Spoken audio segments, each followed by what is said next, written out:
2024 को बिहार एसटीएफ की special team तथा मुजफ्फरपुर के द्वारा एक संयुक्त कार्रवाई की गई, जिसमें नगर द्वितीय अनुमंडल के क्षेत्र अंतर्गत सदर तथा ब्रह्मपुरा थाना से 3 व्यक्तियों को फर्जी शस्त्र लाइसेंस के आधार पर आग्नेयास्त्र रखने के जुर्म में गिरफ्तार करके न्यायिक हिरासत में भेजा जा रहा है। इसमें ब्रह्मपुरा थाना क्षेत्र के आलोक कुमार मिश्रा उर्फ टंडोल मिश्रा, पेशर बैद्यनाथ मिश्रा, साकिम रघुनाथपुर, थाना काराकट, जिला रोहतास, जो वर्तमान में जुरन छपरा रोड में कार्यरत हैं,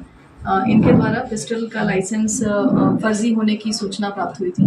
सूचना के सत्यापन हेतु ब्रह्मपुरा थाना द्वारा इनको चेक किया गया और जो डॉक्यूमेंट्स हैं उनको वेरीफाई किया गया और उसमें पता चला कि जो इनके पास कागजात हैं आग्नेयास्त्र के वो फर्जी हैं। उसके बाद इनसे पूछताछ के दौरान एक धनंजय चौबे, पेशर स्वर्गीय रामचंद्र चौबे, तथा मनोज यादव, ग्राम दामोदरपुर, जिला भोजपुर, इन दोनों को पैसे देकर बिना किसी दस्तावेज के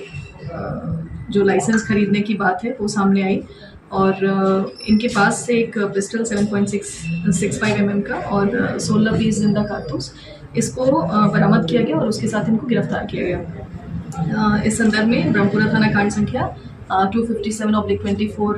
जो कि 388, 336, 35 BNS तथा आर्म्स एक्ट के अंतर्गत दर्ज की गई है और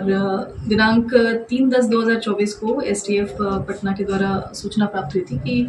मुन्ना राय, जो कि पेशर त्रिलोकी राय, साकिम टीकापुर, थाना शाहपुर, जिला भोजपुर, तथा धनंजय चौबे, पेशर रामचंद्र चौबे, साकिम मड़गांव, थाना कछवा, जिला रोहतास, इनकी तलाशी ली गई और तलाशी के दौरान इनके पास भी जो फर्जी शस्त्र लाइसेंस है उसके बेसिस पे आग्नेयास्त्र रखने की बात सामने आई थी और इनके भी सत्यापन में जो इनके पास लाइसेंस है उससे फर्जी पाया गया है और इन दोनों को भी गिरफ्तार करके सदर थाना कांड संख्या 653/24 इसके तहत माननीय न्यायालय में भेजा जा रहा है और कुल अभियुक्त जो यहाँ पे अभी इस मामले में गिरफ्तार हुए हैं उनकी संख्या 3 है और जो बरामद किए गए सामान है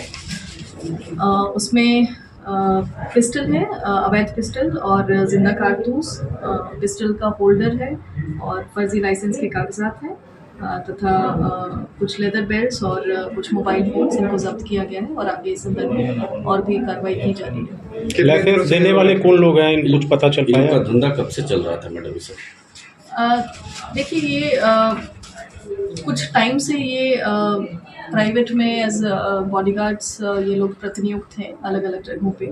और जो इन्होंने शस्त्र लाइसेंस प्राप्त किए हैं वो इनके द्वारा पैसे देकर और बिना कागजात समर्पित किए हुए प्राप्त किए गए हैं। तो कुछ समय से ये लोग इस तरह से लाइसेंस प्राप्त कर रहे थे और इस संदर्भ में भी हम लोग और भी जानकारी प्राप्त कर रहे हैं कि इसमें एक्चुअल मामला और कितना गंभीर है या इसमें क्या और बातें उभर कर सामने आएंगी, अनुसंधान का विषय है। मैडम, जनरली देखा जाता है नागालैंड से फर्जी लाइसेंस बना करके ये लोग इस तरह से कर रहे थे। क्या जो सिक्योरिटी एजेंसी है या प्राइवेट जो बॉडीगार्ड्स है, तो क्या उन लोगों की भी जांच के दायरे में लाया जा सकता है क्या इस मामले में? अभी हम लोग के पास जो सूचना प्राप्त हुई थी उसमें हम लोग इसी चीज़ को जांच करें कि जो प्राइवेट में बॉडीगार्ड्स है या फिर जो सिक्योरिटी एजेंसी में जो कार्यरत लोग हैं उनके पास किस तरह से लाइसेंस प्राप्त की जा रही है या एटलीस्ट जो अभी इनके पास लाइसेंस है उसके डॉक्यूमेंट सही है कि नहीं, इस चीज़ को हम सत्यापन कर ले रहे हैं और इनके द्वारा 1-2 लोगों का नाम सामने आया है जिनको पैसे देकर इनके द्वारा फर्जी तरीके से लाइसेंस प्राप्त किया जा रहा है। तो उन लोगों पर भी आगे हम लोग अनुसंधान करेंगे और इसमें और भी जो लिंकेजेस हैं उसको स्टैब्लिश करने की कार्रवाई की जा रही है। इसके एनसीएच में भी सिक्योरिटी एजेंसी भी पकड़ में आया था कि फर्जी गन के लाइसेंस से फायरिंग की गई थी, और भी क्या इस तरह का मामला और भी प्रकाश में आया है क्या? देखिए, अब इसके लिंकेजेस पे हम लोग को काम करना बाकी है। ये केस रजिस्टर्ड हो गया है, अब इसके बैकवर्ड लिंकेजेस पे हम लोग काम करेंगे कि किस तरीके से लाइसेंस प्राप्त किया जा रहा था और इसमें और क्या क्या चीज़ें हैं जो कि उभर कर आएंगी वो हम लोग समय के साथ आपको अपडेट करेंगे। इनका नेटवर्क कहाँ तक है? इनका नेटवर्क अभी जैसा मैंने बोला कि अभी केस रजिस्टर्ड होकर अनुसंधान का मामला है ये, तो एग्जैक्टली लिंकेजेस पे जब हम लोग काम कर लेंगे तब हम बता पाएंगे।